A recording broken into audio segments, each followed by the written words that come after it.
Aujourd'hui, c'était rendez-vous veto pour Sylvain et Saphir. Sylvain pour, comme toutes les semaines, sa vitamine B12 et Saphir pour faire sa prise de sang pour savoir si l'hormone a fonctionné sur sa moelle osseuse. En même temps, on a préparé un petit paquet pour l'association où Aline est bénévole. Du coup, comme nous, on arrête tout ce qui est bonbons avec des céréales, bourrés de sucre, tout ça, qu'on va donner vraiment que du naturel surtout, nous rester des choses.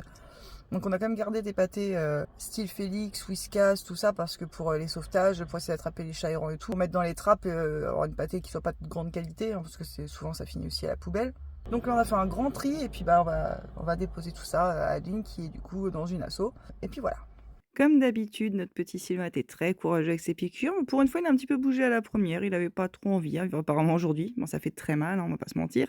Mais pour la deuxième, ça s'est beaucoup mieux passé. Alors que c'est celle-ci la plus douloureuse des 2. Mais bon, apparemment il était un petit peu surpris. Je sais pas, il pensait qu'il était juste en train de faire un câlin à Adeline, il s'y attendait peut-être pas. Le pauvre, il doit se dire que de tous les frères et sœurs, c'est le seul qui a une marraine qui est tortionnaire. Mais bon, quand même, il est pas à plaindre parce qu'encore une fois, ma reine, elle a acheté un joujou, elle a acheté un petit poisson, en herbe à chat avec une plumette dessus. Il a eu droit à son petit joujou juste après. Ensuite, Saphir a fait une prise de sang pour vérifier si l'hormone qui lui avait été injectée a fonctionné sur la moelle osseuse. Donc, l'hormone devait envoyer un message à la moelle osseuse comme quoi elle devait recréer des globules rouges et la moelle osseuse devait réagir et se remettre au travail. Malheureusement, ça n'a pas fonctionné. Elle a encore moins de globules rouges que la première fois et elle en fabrique encore moins que la première fois. Alors, elle est en très bonne forme, effectivement, comme on a pu le voir, mais il faut savoir que quand elle a été perfusée, pendant son hospitalisation, elle a eu plein de choses dans sa perfusion pour vraiment être en pleine forme, pour que si la moelle osseuse repartait grâce à l'injection, bah, qu'elle soit en bonne santé pour pouvoir fabriquer des globules rouges. Donc, ce qui va se passer, c'est qu'elle a